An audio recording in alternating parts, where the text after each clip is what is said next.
नमस्कार दोस्तों, मेरा नाम है सुभाष राज और आप सभी देख रहे हैं एक स्मार्ट स्टडी यूट्यूब चैनल। साथियों, आज है 9 फरवरी 2023 और 9 फरवरी को एसएससी जीडी के पहले शिफ्ट का पेपर हो चुका है। और आज इस वीडियो में पहले शिफ्ट में जो क्वेश्चन पूछे गए हैं उन क्वेश्चनों को देखेंगे विथ आंसर। साथियों, आपको बता दें जिनका पेपर अभी आने वाले शिफ्टों में है या फिर 13 फरवरी को है, मैंने वो सारा टॉपिक आपको करा दिया है पहले ही। चैनल के अंदर वो सारा टॉपिक मिल जाएगा जो टॉपिक से अभी तक एसएससी जीडी एग्जाम 2023 में क्वेश्चन आपका पूछा जा चुका है। इसके अलावा वो सारे क्वेश्चन भी आपको करा दिए हैं। हर एक शिफ्ट का क्वेश्चन आपको चैनल के अंदर मिल जाएगा, किस दिन कौन शिफ्ट में कौन सा क्वेश्चन पूछा है वो सारा आपको चैनल के अंदर मिल जाएगा। और साथियों, आज की अगर बात करें, आज भी बहुत सारा क्वेश्चन रिपीट हुआ है जो क्वेश्चन पहले पूछा गया है। इसीलिए जिनका पेपर अभी आने वाले दिनों में है, आपका जो है ना 40 से 50%, देखिए 40 to 50% क्वेश्चन केवल जो पहले क्वेश्चन पूछा गया है उन्हीं में से आपका बनेगा। तो आप लोग जो है वीडियोस को देख लेना। तो चलिए अभी शुरू करेंगे, देखते हैं आज कौन कौन से क्वेश्चंस पूछे गए हैं। साथियों, आपको बता दें डेली सवेरे 6 बजे चैनल पर डेली के करंट अफेयर्स का वीडियो अपलोड होता है। आप लोग देखा करिए उसको। उसका जो पीडीएफ है वो आपको हमारे टेलीग्राम चैनल पे मिल जाता है। टेलीग्राम चैनल का लिंक मैंने इस वीडियो के डिस्क्रिप्शन में दे दिया है, आप लोग वहाँ से ज्वाइन कर लेना।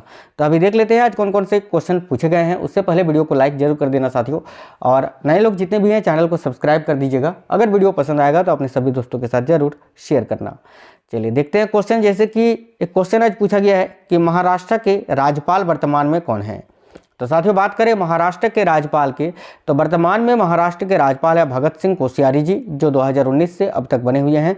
और साथियों, अगर वर्तमान में महाराष्ट्र के मुख्यमंत्री आपसे पूछे तो याद रखना एकनाथ शिंदे जो अभी वर्तमान में महाराष्ट्र के मुख्यमंत्री हैं। और याद रखना एकनाथ शिंदे ने किसकी जगह ली थी, तो उद्धव ठाकरे की। ठीक है, चलिए एक क्वेश्चन आपसे पूछा गया था, बिजली का पर्यायवाची शब्द क्या होता है।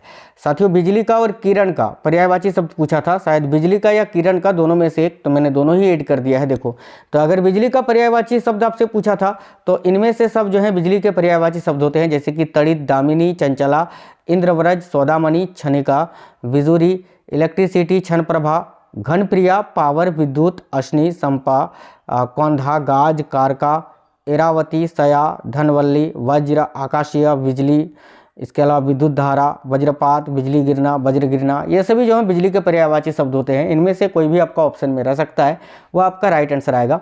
एक क्वेश्चन आपसे पूछा गया था हिंदी में कि राग का विलोम शब्द क्या होता है। तो साथियों, राग के 4 प्रकार के विलोम शब्द होते हैं। एक होता है द्वेष, एक होता है विराग, एक होता है ईर्ष्या और एक होता है नफरत।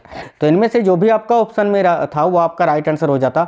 मोस्टली राग का विलोम शब्द ऑप्शन में आपका विराग होता है, तो ज़्यादातर विराग ही देखने को मिलता है। अब आप हमें कमेंट बॉक्स में कमेंट करके बताइए कि पहले शिफ्ट में अगर आप कोई पेपर देकर आए हैं तो इसका ऑप्शन में क्या था।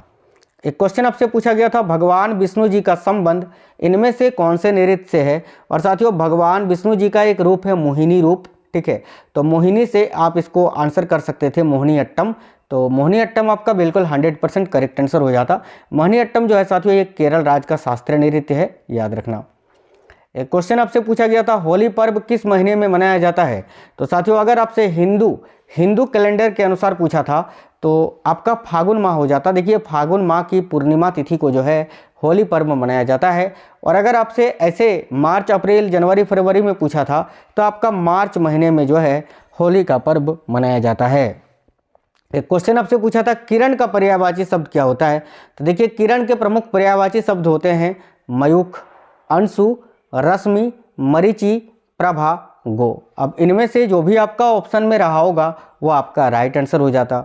चलिए आगे देख लेते हैं। एक क्वेश्चन पूछा गया था, बाबर और इब्राहिम लोदी के बीच में कौन सा युद्ध हुआ था। या फिर ऐसा आपसे पूछा था कि पानीपत का पहला युद्ध 1526 में किसके किसके बीच हुआ था।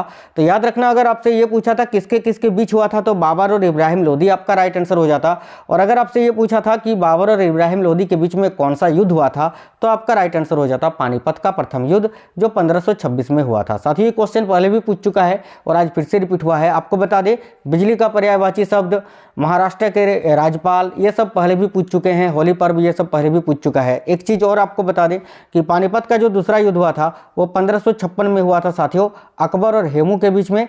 और पानीपत का जो तीसरा युद्ध है वो 1761 में हुआ था, ये अहमद शाह अब्दाली और मराठों के बीच में हुआ था, याद रखना। एक क्वेश्चन आपसे पूछा गया था, पॉक्सो एक्ट ये कब लागू किया गया था? खास तौर पे चिल्ड्रंस के लिए था, बच्चों के लिए जिनकी आयु 18 वर्ष से कम है। देखिए, तो पोक्सो एक्ट जो है ये कब लागू किया गया था? तो इसका आपका राइट आंसर हो जाता 2012 को। तो 2012 आपका ऑप्शन में था, वो आपका राइट आंसर हो जाता। एक क्वेश्चन आपसे पूछा गया था साथियों, 2022 में पैरा शीतकालीन ओलंपिक कहां पर आयोजित हुआ था? तो देखिए, अगर आपसे पैरा शीतकालीन ओलंपिक पूछा था तो आपका राइट आंसर बीजिंग होता, और अगर आपसे 2020 का पूछा था कि 2020 में पैरा ओलंपिक कहां पर आयोजित हुआ था, तो फिर आपका राइट आंसर टोक्यो हो जाता। अब हम कमेंट बॉक्स में कमेंट करके बता दीजिए कि आपका ये पैरा शीतकालीन पूछा था कि केवल पैरा ओलंपिक पूछा था। ठीक है, तो ये जो है बीजिंग में हुआ था साथियों, पैरा शीतकालीन ओलंपिक जो है, और शीतकालीन ओलंपिक में भी जो है बीजिंग चीन में हुआ था, और ओलंपिक और पैरा ओलंपिक ये दोनों टोक्यो में हुआ था 2020 में। ठीक है, एक क्वेश्चन आपसे पूछा गया था, भारत में हरित क्रांति के जनक कौन थे? फिर से रिपीट हुआ है क्वेश्चन।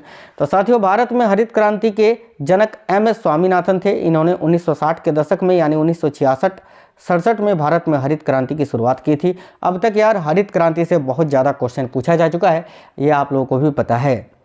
चलिए आगे देख लेते हैं कौन सा क्वेश्चन पूछा गया है। एक क्वेश्चन आपसे पूछा गया था साथियों कि सोमदेव बर्मन किस खेल से संबंधित है? तो देखिएगा, सोमदेव बर्मन जो है ये देखिए पूर्व भारतीय टेनिस प्लेयर हैं।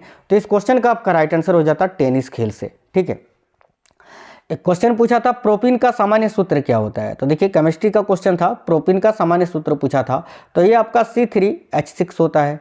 तो C3 और H6 आपका ये राइट आंसर हो जाता, क्योंकि प्रोपीन का सामान्य सूत्र यही होता है। चलिए आगे देख लेते हैं। एक क्वेश्चन आपसे पूछा गया था कि सूर्य के बाद, ठीक है, सूर्य के बाद द्वितीय ऊर्जा का स्रोत क्या होता है? तो साथियों, आप सभी को पता है, सभी को ये पता है अच्छी तरह से कि ऊर्जा का सबसे अच्छा स्रोत क्या होता है? तो सूर्य होता है। लेकिन आपसे यहाँ पूछा था कि सूर्य के बाद द्वितीय ऊर्जा का स्रोत क्या है, तो वहाँ पर अगर ऑप्शन में आपका कोयला रहा होगा तो ये बिल्कुल राइट आंसर हो जाता। कोयला आपका जो है इस क्वेश्चन के लिए बिल्कुल 100% राइट आंसर हो जाता अगर ऑप्शन में आपका कोयला रहा होगा तो। एक क्वेश्चन पूछा था 2022 के अनुसार भारत का सबसे गरीब राज्य कौन सा है? तो साथियों, ये भी क्वेश्चन बिल्कुल ही सिंपल है। देखिए, 2022 के अनुसार भारत का सबसे गरीब राज्य ये आपका बिहार हो जाता। तो बिहार इस क्वेश्चन का आपका राइट आंसर हो जाता।